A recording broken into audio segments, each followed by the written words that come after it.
Thank you so much. I started my career as an analyst back in the early days of BlackRock when the firm was solely focused on fixed income. Now I've spent my career in the mechanics of global markets, and much of what I know I've learned from institutions like the one in this room.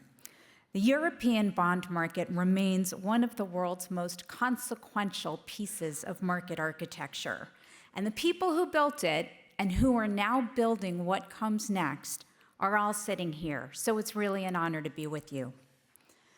The design decisions in front of us now on broadening participation, modernizing market infrastructure, and connecting digital and traditional finance will shape markets for the next 2 decades at least. Across both retail and institutional markets, structural change is accelerating.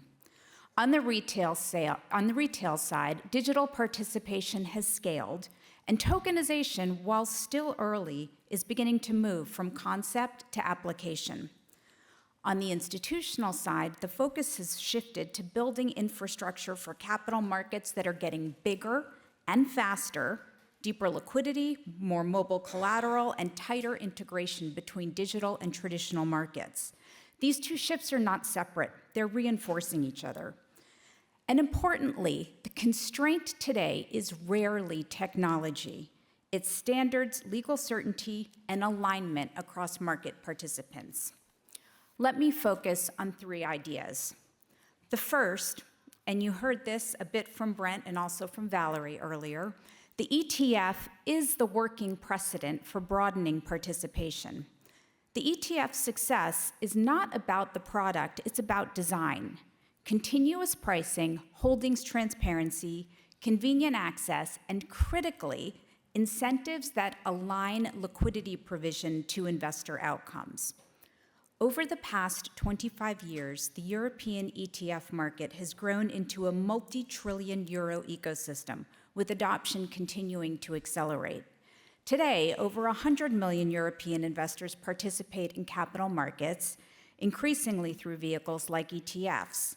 And estimates suggest 11 million plan to invest for the very first time within the next year, with nearly a third expected to do so through ETFs. And the most important lesson isn't scale, it's how the structure performs under a variety of market conditions.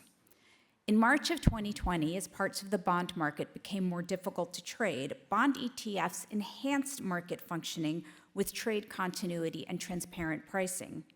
The resilience came from how the system is designed. Authorized participants are economically incentivized to keep ETF prices aligned with underlying assets. In some cases, ETF shares traded multiple times more frequently than the bonds themselves, making the market more observable, not less. The conclusion is instructive. ETFs work because the architecture is built around the end investor. The structure delivers liquidity, transparency, and consistency in both normal conditions and in stress.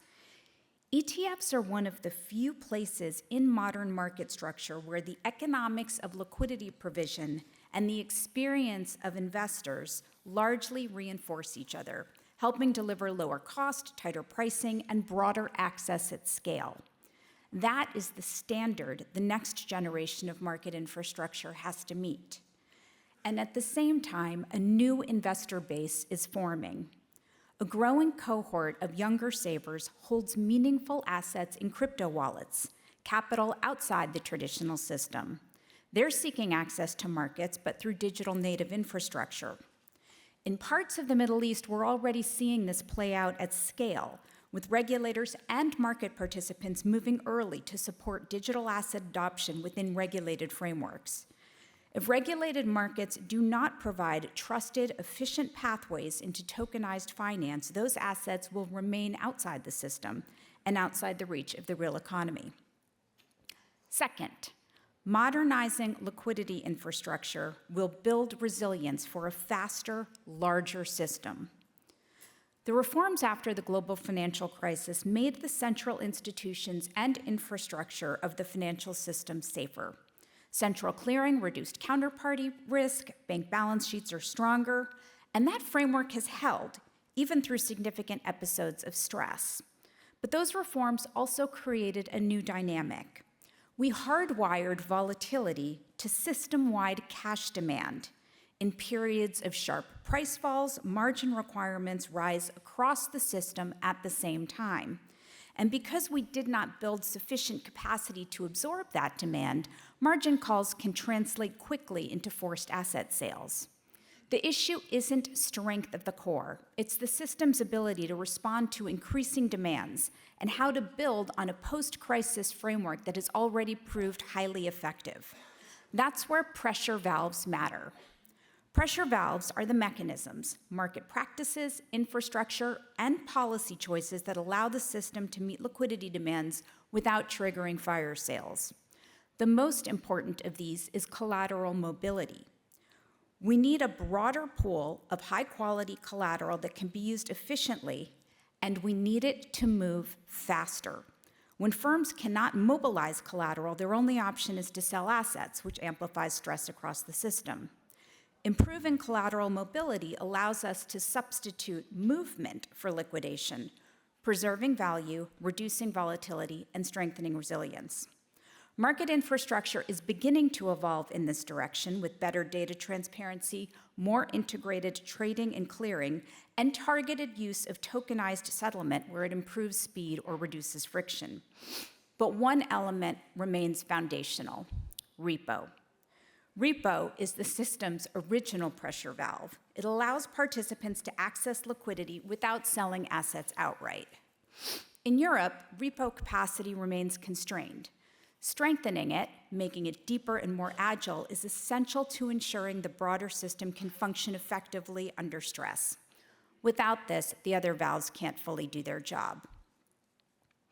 Third, digital innovation should strengthen and not fragment market architecture.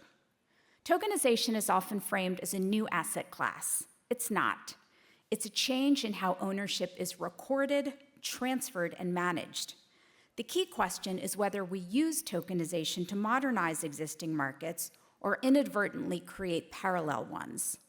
If tokenized instruments operate with different legal treatment, different liquidity pools, or different pricing dynamics, we risk fragmenting markets instead of improving them. If instead tokenization is integrated into existing frameworks, aligned with the same standards, rules, and settlement systems, it will enhance efficiency, transparency, and resilience. The most immediate benefits are practical: broader access to investment opportunities, new functionality in financial instruments, and more efficient collateral and settlement processes. Which brings us to a fundamental question: what is money in a digital system? The answer is increasingly plural. We're moving toward a world that includes central bank money, tokenized bank deposits, regulated stablecoins, and potentially a digital euro. The question is not which form prevails, but whether they function together. The choices we make at the settlement layer will determine whether multiple forms of digital cash strengthen the system or fragment it. Some markets, particularly in the Middle East, are moving quickly to define these frameworks, which makes alignment across jurisdictions even more important. And that requires interoperability, a word many use but few define. Interoperability is on 3 levels: technical, where systems can connect and exchange data; legal and regulatory, where claims are recognized and enforceable across jurisdictions; and economic, prices, liquidity, and settlement remain coherent, especially under stress. Most discussions focus on the technical layer, but the real complexity and the real risk sits in the legal and economic layers. We can ground this in a few practical questions. Are the ownership rights and legal status of a tokenized instrument clearly defined and enforceable? Can it move in existing collateral frameworks under the same eligibility criteria? And is the price relationship between tokenized and traditional versions of an asset coherent, with any divergences observable and measurable? When we can answer yes to all of these, tokenization stops being a parallel experiment and becomes the next layer of market infrastructure, deeper, faster, and more connected than what came before. There's a significant opportunity for the countries that get this right. The design choices made in the next few years will shape markets for decades. Countries that modernize their market architecture will deepen markets, broaden access, and expand the capacity for growth. So the work ahead is to extend the progress already underway into bond markets, into broader participation, and into that generation of savers whose capital sits outside the regulated system and connected to the real economy. The real test is whether incumbents and fintech firms can build this next layer together. Because if we compete for larger shares of smaller pies, prioritizing territoriality over shared standards will fragment liquidity and slow progress. So let's align around shared standards and a common purpose: broader participation, modernized liquidity infrastructure, and interoperability that we can measure. That's the market architecture agenda. Get the next decade right, and we'll expand what capital markets can do for investors, for economies, and for growth. Thank you.